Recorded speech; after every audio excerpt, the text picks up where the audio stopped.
When I asked about visiting rights, my daughter said, "Text my assistant." I did, and she replied with a fee schedule. I didn't text again. The judge spoke before she could. If you've ever watched a story and felt your chest tighten like someone pulled a knot in the center of it, tell me where you're watching from before I begin, because I want to know what the air smells like where you are, and whether you've ever tasted this kind of silence, the kind that follows when someone you love prices your love like a service menu. I'm an old man, and I never asked for much. I thought I had learned all the words a father needs. Yes, when she asked for help, no when danger stood at the door, and always when she needed me to be a roof over her head. But the day I asked about visiting rights to see my grandchild, I learned new words, colder words, words that came in neatly spaced lines and bullet points, as if love were a contract with late fees. "Text my assistant," my daughter said, eyes still on her coffee like the steam had more to say than I did. So I did, because I still believed that if I stayed patient, I could hold my family together like cloth in my hands. The assistant texted back with a fee schedule, half-hour increments, weekend premiums, holiday adjustments. I didn't text again. I didn't write back because there was this shape in the air, something like frost that clung to the inside of my throat. I had to swallow it slowly. The phone screen went dark. My hands didn't move for a while. In that black reflection, I could see only my own mouth pressed thin, the same way it goes when you try to keep your voice calm in front of a child who's crying. Only there was no child here, just an old man leaning on a kitchen chair, listening to the refrigerator hum and the clock measure seconds like a drip that never stops. I put the phone face down and sat there while evening crossed the windows like a long shadow. It is funny how memories choose their own time to come knocking. They walked through the door without asking. I remembered the winter my wife lost her hair and courage on the same day. I remembered warming broth on the stove at 4 in the morning because she could swallow only when the world was quiet. Our daughter used to fall asleep on the sofa in her school uniform, homework unfinished, shoes still on, cheek pressed to the cushion. I would lift her gently, lay her in bed, and tuck the blanket under her chin. "I'm sorry, Papa," she would whisper through sleep, as if she had done something wrong by being a child. I kept telling her she had done nothing wrong. I braided her hair on school mornings, clumsy fingers learning the work quickly because her mother's hands were too tired to lift. I learned to tie ribbons that did not slip loose. I learned to cut apple slices thin enough for a lunchbox that would not come back full. "Take care of her no matter what," my wife said the night before her last procedure, the one that made the doctors quiet. I promised. People think the hard part of a promise is making it. No. The hard part is carrying it for years. Like a bowl of water you must not spill. Maybe I should have spilled the water the day my daughter brought that man to dinner. I could have asked the questions fathers ask, harsh and necessary. What do you want from her? What happens when storms hit? Do you know how to mend a sail? But she was laughing, and her laugh sounded like the first warm day in March when the windows open and the curtains breathe. He had a nice watch and a way of talking that made every sentence sound like a toast to himself. He said he managed investments. He looked around my small house like it was a curiosity with a hand-carved label. I didn't like him in the way you don't like a smell you cannot name, but I smiled and cut the roast and poured the gravy, and told myself I would not be the old man who stood in the road blocking his own child's car from rolling forward. "Let her try her wings," my wife would have said, if she had still been here in the kitchen, slipping on the oven mitt with that careful puff of air she used to blow into it. So I let my daughter try her wings. Maybe I should have checked if the cage door clicked shut behind her. Years moved. The baby arrived. Suddenly the house had love enough for 10 lifetimes, and I cried in the hospital corridor where nobody would see. My daughter cried too, and for a short time we were both children clinging to the same shore. I held the tiny bundle of human and felt like I had been handed a map back home. I swore under my breath that I would teach this child to lace her own shoes and never to price a heart. Then work and distance and schedules and shiny new careers built a scaffolding around my daughter that blocked out my son. They moved to the big side of town where driveways curve like the hooks of earrings.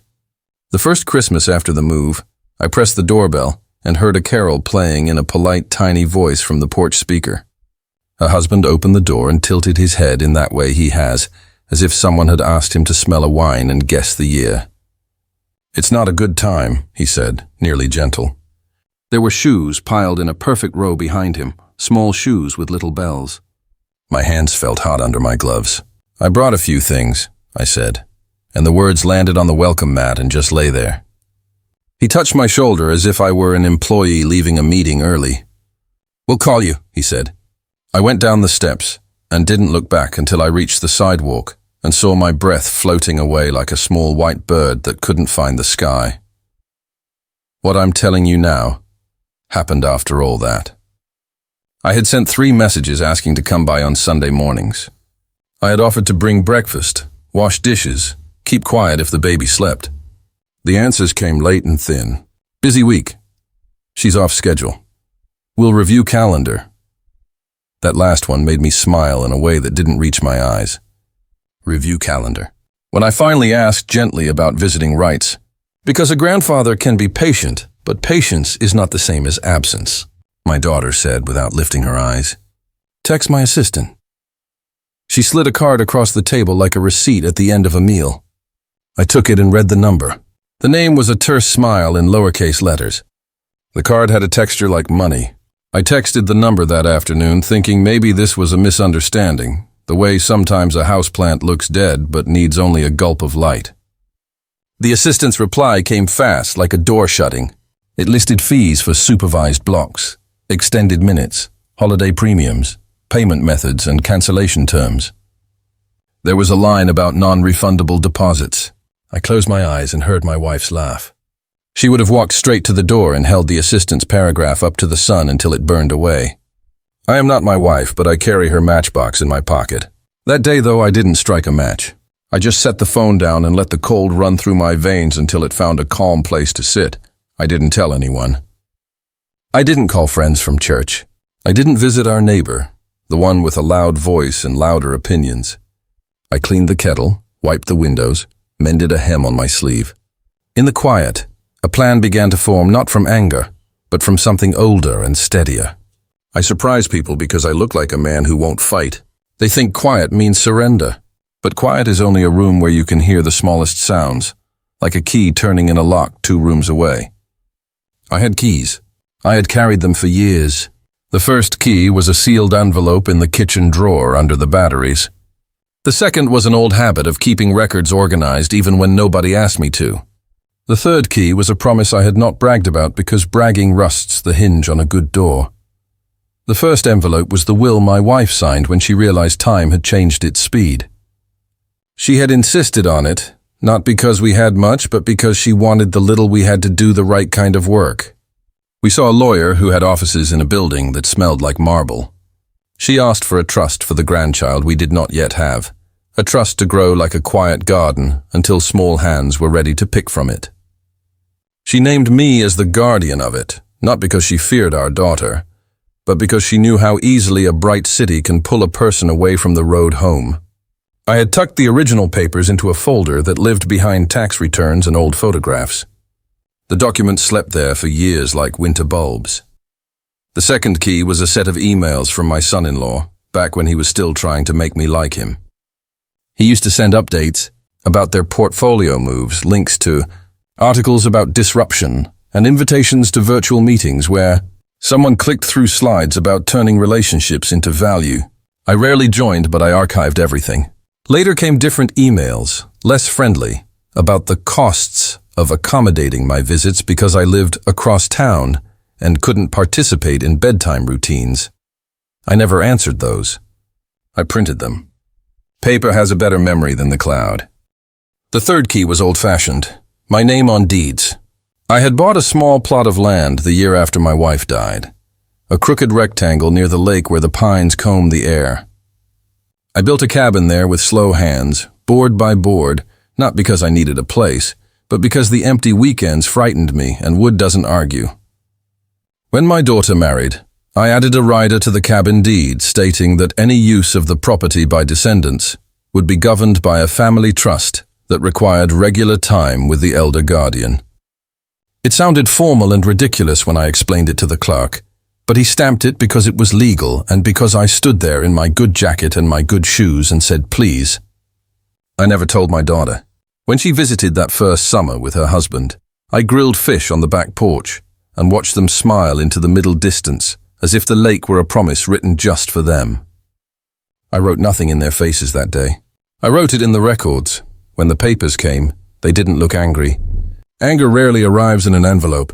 It arrives through the voice of a man who calls himself a family litigation specialist. He had filed a petition arguing that I should be restricted from visiting because I created conflict, overstepped boundaries, and exerted pressure. He attached screenshots that left out my gentlest sentences and blew up the ones where my patience wore thin.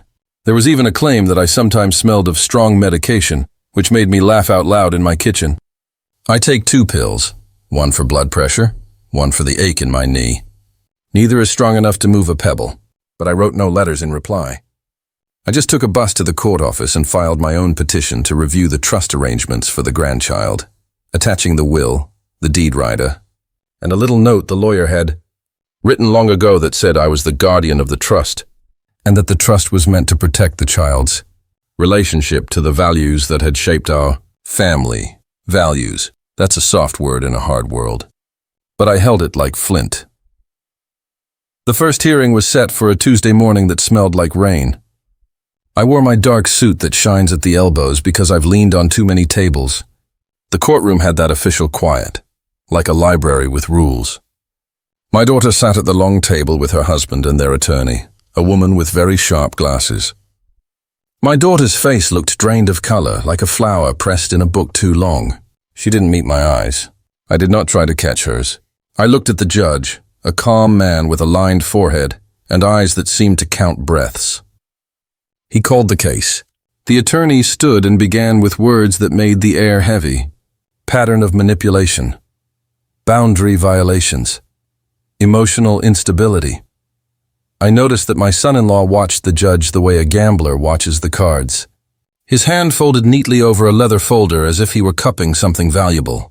My daughter kept touching the edge of the table as if she were testing the smoothness again and again. When it was my turn, I stood up slowly. Knees have a way of telling the truth about age. I didn't clear my throat. I didn't say sorry, I said in a flat voice that surprised even me. I'm not here to take anything. I'm here to give something that was entrusted to me. I handed the clerk the envelope with the trust documents and waited. No one moved. The judge read. He read carefully. He asked the clerk to hand a set to the other side. Their attorney read even faster, like someone trying to finish a test before the bell. My son-in-law's face didn't move, which told me, more than any expression, that this was the first time he had seen these pages. My daughter's hand stopped stroking the edge of the table. The judge set the papers down and looked at me for a long breath and then at them. We can speak to the trust, their attorney said, but the core issue is the petitioner's behavior. She meant me. The judge held up a finger, not rudely, but like a school teacher who knows the lesson better than the book. We will speak to behavior in a moment, he said. Right now, I'm noting for the record that this trust was established prior to the child's birth, that the petitioner is named as guardian of the trust, and that the trust's stated purpose includes preserving the child's relationship with the petitioner as part of the child's welfare. He used their favorite words: purpose, preserve, welfare. Words that never sit in kitchens but have authority in rooms like this. I told the judge, in small sentences, about the emails, about the fee schedule, about the holiday door that didn't open. I did not add the adjectives my heart wanted to attach. The judge wrote something on a pad. My son-in-law's jaw did something small, a flex, a tick. The attorney spoke again, this time more precise. Even if such a trust exists, she said, tapping the papers as if they might vanish under her finger, it cannot override the parent's discretion. There are costs associated with supervised visits, and my clients have simply sought to standardize. The judge raised his hand a hair. It was not a big gesture, but it stopped the room. My daughter's mouth opened to say something. I saw her take the breath, I saw her lips part, and at that exact moment the judge spoke before she could. He didn't raise his voice. It was the tone of a man who knows what a stop sign means. Visitation is not a commodity, he said. Whatever the arrangements, this court will not tolerate a scheme that conditions a grandparent's presence on payment schedules. He shifted his gaze to me. And this court will not mistake grief for instability. He turned back, eyes soft in a way I did not expect. We will structure contact in the child's best interests. The trust is relevant. The history is relevant. The fee schedule, he tapped the printout their attorney had reluctantly handed up, is not only irrelevant, it is unacceptable. My daughter looked at me then, finally, but I did not read her eyes for mercy or guilt. This is the trick of survival. You look only for what is yours to carry. The judge set temporary terms, regular visits on Sundays and alternating holiday afternoons with no fees, no intermediaries, no assistants. Communication to be direct, respectful, simple. The court would review after 60 days. He suggested family counseling. He asked me if I could manage transportation. I nodded. I would have walked the length of the earth with my shoes in my hands. Outside the courtroom, the hallway smelled like old carpet and coffee. My son-in-law walked past me without a word, his jaw set so tight I thought he might crack a molar. My daughter lingered, and for a second, I thought she might hug me. Instead, she touched her hair. She always touches her hair when she's lost, and said, "You could have told me about the trust." I answered in the same flat tone I had used inside. "You could have told me you were charging me to see my grandchild." She flinched. She is still a person who feels things, I reminded myself, even if she has wrapped those feelings in expensive paper. He said it was standard, she added softly, meaning her husband, meaning the world that speaks through him. I didn't say what I wanted to say. I said, standards are for factories, not families. Sunday came like the first day after a long illness. I woke early, brewed tea, and waited for the kettle to whistle. I packed a cloth bag with a book of stories, a set of wooden blocks I had sanded smooth, and a tiny sweater my wife had knitted years ago on a winter night when hope was a fire we warmed our hands at. I stood at their door at 9:59 and rang at 10. The door opened. No Carol this time. My daughter stood there without her husband. "Come in," she said. She looked tired, and I saw the lines around her mouth that her makeup usually keeps hidden. The baby, no longer a baby truly, was on the floor with a stack of picture books. She looked up, saw me, and gave a smile that made a sound in my chest, a click, as if a door had finally found its latch. I sat on the floor and said hello in a voice that belonged to a younger version of me. We built a tower that leaned. It fell. We laughed. We built another. She brought me a tea set and poured me air. I drank it with care, the way one drinks something expensive. My daughter watched from the sofa, arms crossed at first, then looser. She didn't say much, and I didn't push her to fill the silence. The silence was already full of everything we had not said. The visit ended at noon. I left. I didn't look back until I reached the sidewalk and saw the sunlight make a small crown on the child's head as she pressed her face to the window. Weeks rolled. We made Sunday a habit. Habits are what rescue people when love is tired. Sometimes my son-in-law stayed in his office with the door closed, the glow of his screen bright as a lighthouse that forgot how to guide ships. Sometimes he came out and said hello in a voice that wanted to be neutral and landed far from kind. I said hello back. I offered him coffee once. He said he didn't drink it. I offered him tea.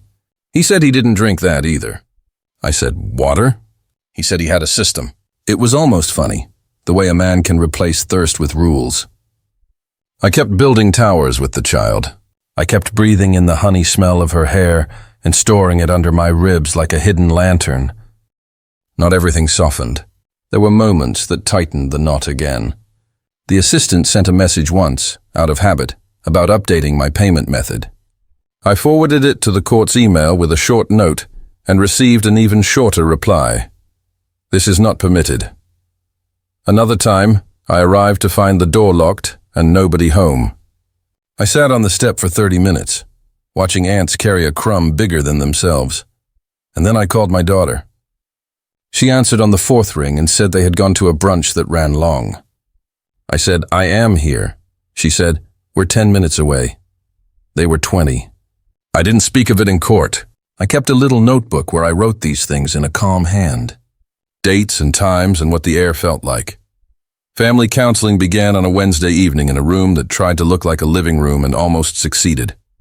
The therapist had warm hands and a habit of using the word repair. She asked us each to describe what we had lost. My daughter said she had lost ease. My son-in-law said he had lost control over his household.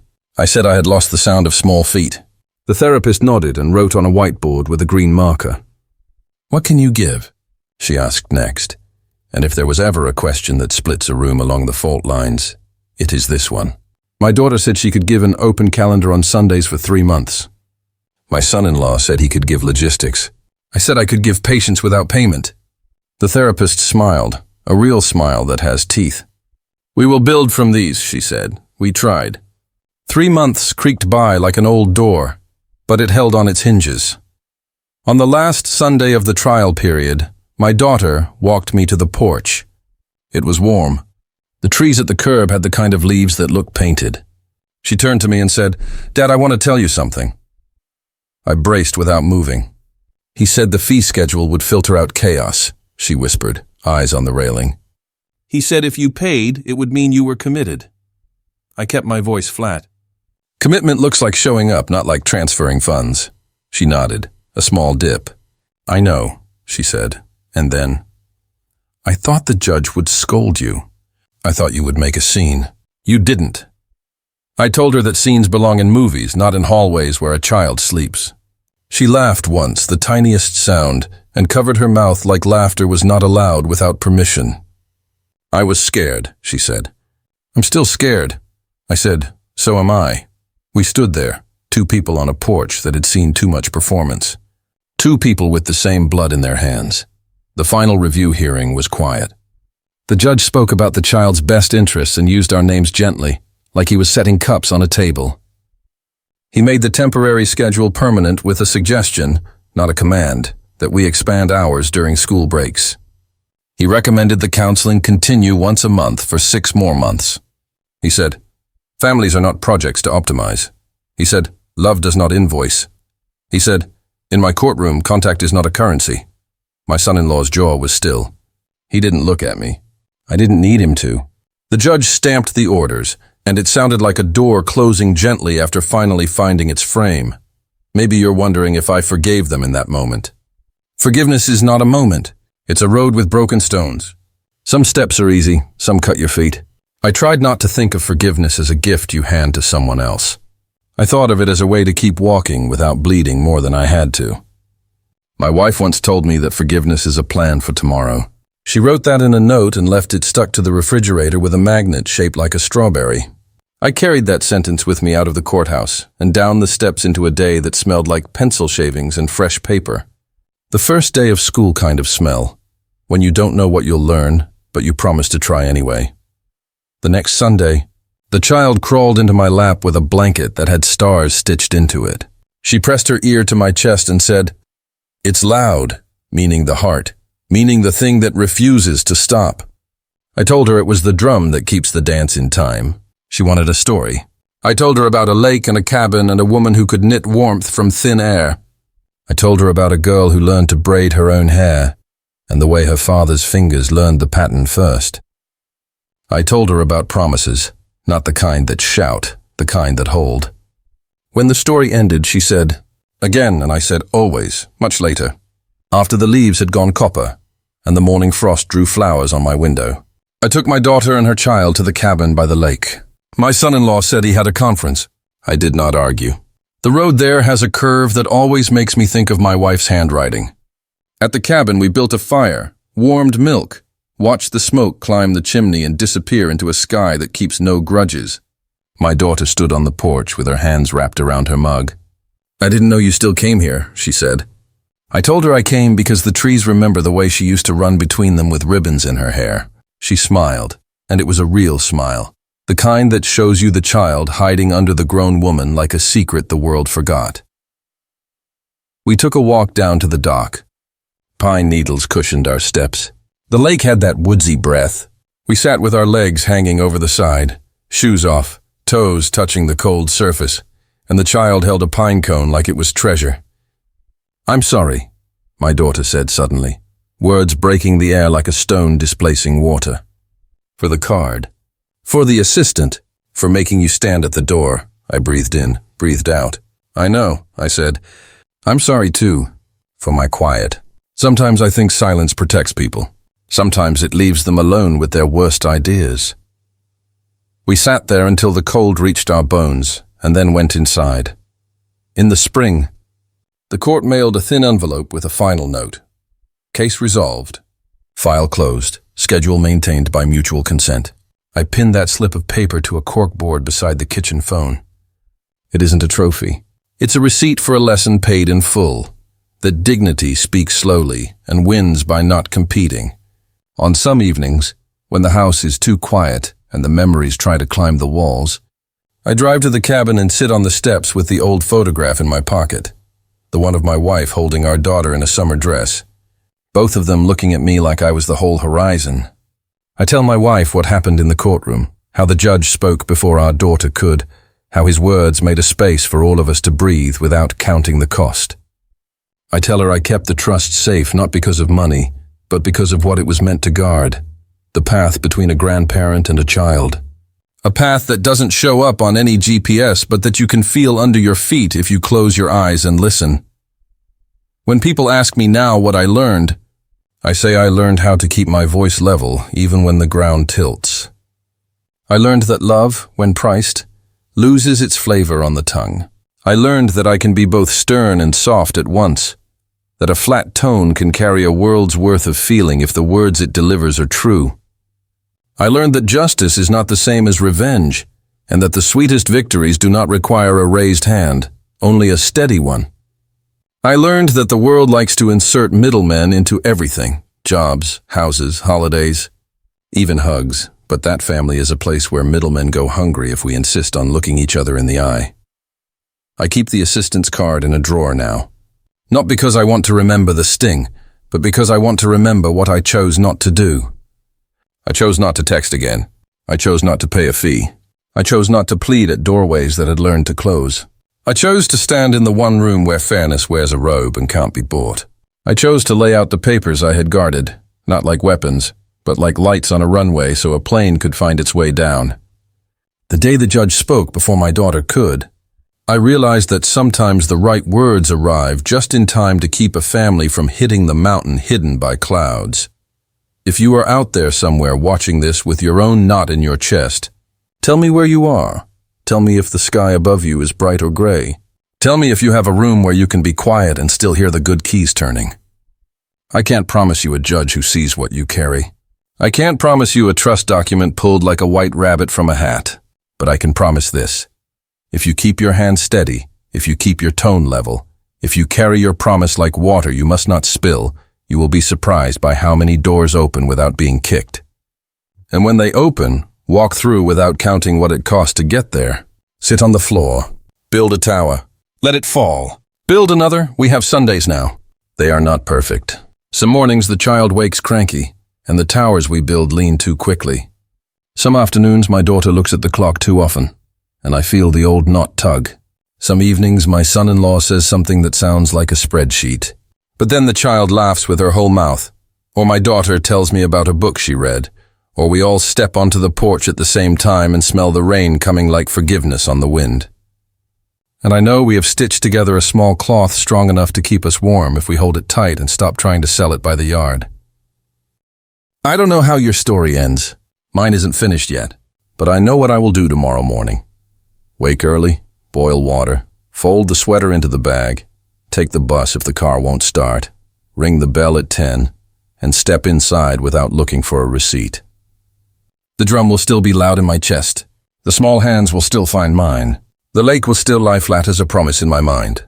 And when the hard moments come, and they will, I will hear the voice of a calm man in a quiet room saying that love does not invoice, that contact is not a currency, that dignity does not need to raise its voice to be heard.